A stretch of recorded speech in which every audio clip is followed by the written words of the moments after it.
Загрижени сме за негативната реторика кон невладините организации и меѓународната заедница апелираме која било партија да се воздржи од тоа, изјави денеска во Скопје специјалниот представник на германското МНР за Југоисточна Европа Кристијан Хелбах.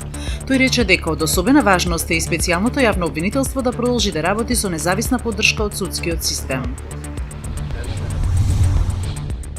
Единицата за насилен криминал денеска поднела кривична пријава против МК, 37 годишен од Скопје, осумничен за тепањето на новинарите на електронскиот медиум А1 ОН пред портата Македонија на протестот за заедничка Македонија кој се одржа на 27 минатиот месец, соопшти од МВР.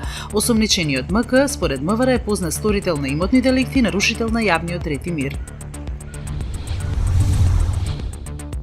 Лидерите на Европската Унија денеска и утре во Брисел одржуваат самит на кој меѓу другото ќе разговараат и за ситуацијата во Западен Балкан, кој ќе биде главна тема на вечерата на лидерите на Европската Унија.